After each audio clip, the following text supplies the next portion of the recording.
Leonard Lopate and Jonathan Schw artz. Leonard Lopate and Jonathan Schwartz, two of New York's most popular and longest-tenured radio hosts, were placed on leave by New York Public Radio on Wednesday as the company investigates allegations of inappropriate conduct. Mr. Lopate, 77, has been a host on WNYC, which is owned by New York Public Radio, for more than 30 years, discussing the arts, politics, food and other topics each weekday.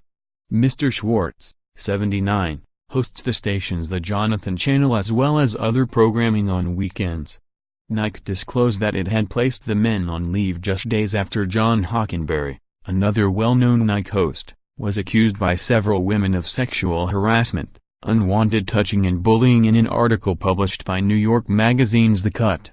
Mr. Hockenberry was a founder of The Takeaway and its host for nearly a decade before retiring in August. Laura Walker, chief executive of New York Public Radio since 1996, said in a statement that the station takes these kinds of allegations very seriously and is reviewing these matters promptly.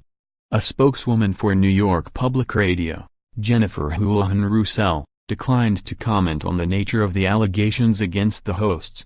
Mr. Lopate told the New York Times that he was baffled and really quite shocked and upset by the suspension, which he said came without warning at 11 a.m. Wednesday as he was preparing for the noon broadcast of his show. "It makes no sense to me," he said. "I am sure any honest investigation will completely clear me. That's the only thing I'm concerned about, the damage to my reputation. WNYC didn't even give me a clue about the nature of the allegations," Mr. Lopate said. He said he had been told to meet Wednesday morning with Dean Capello, Executive Vice President and Chief Content Officer at WNYC and New York Public Radio, who was joined by the head of Human Resources and a union representative. Mr. Lopate said he had pressed for details but had been told only that there were many complaints, including from guests, and that a quick investigation would be conducted. "I have never done anything inappropriate on any level, that's not the way I conduct my job," he said. "This may just be the current environment, but this is kind of overkill."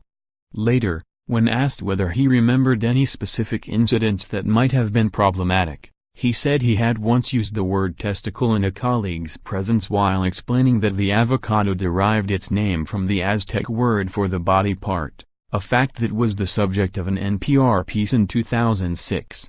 But he was incredulous that such a statement would have resulted in a complaint to superiors. Mr. Lopate and Mr. Schwartz have been part of the fabric of New York cultural life for decades. The Leonard Lopate Show, with its often leisurely interviews of politicians, authors, composers and chefs, has featured guests including Joseph R. Biden Jr., Catherine Deneuve, Ang Lee, Alice Munro, Barack Obama, Stephen Sondheim and John Updike. Mr. Schwartz, a one-time cabaret singer who has published fiction and criticism in his time away from the microphone, first appeared on New York City radio in 1958. When he played a Frank Sinatra song on Why. He is known as an authority on Sinatra and the standards of jazz and pop. For 4 years, he served as the artistic director of Lincoln Center's American Songbook series. Another WNYC host, Mary Harris, will fill in for Mr. Lopate, and started with Wednesday's broadcast. "That was the hardest hosting I've ever done," she wrote on Twitter after the segment. New York Public Radio has yet to determine a substitute for Mr. Schwartz, said the spokeswoman, Ms. Houlihan-Roussel. Mr. Schwartz did not immediately reply to a request for comment. In addition to WNYC, which uses NPR to syndicate many of its shows, New York Public Radio owns WQXR, NJPR and the Jerome L. Green Performance Space in Lower Manhattan. The allegations against Mr. Lopate and Mr. Schwartz followed claims of inappropriate behavior made against other powerful men in public radio, including Michael Oreskes, who led NPR's news division, Garrison Keillor, the creator and retired host of A Prairie Home Companion for Minnesota Public Radio, and David Sweeney, NPR's chief news editor.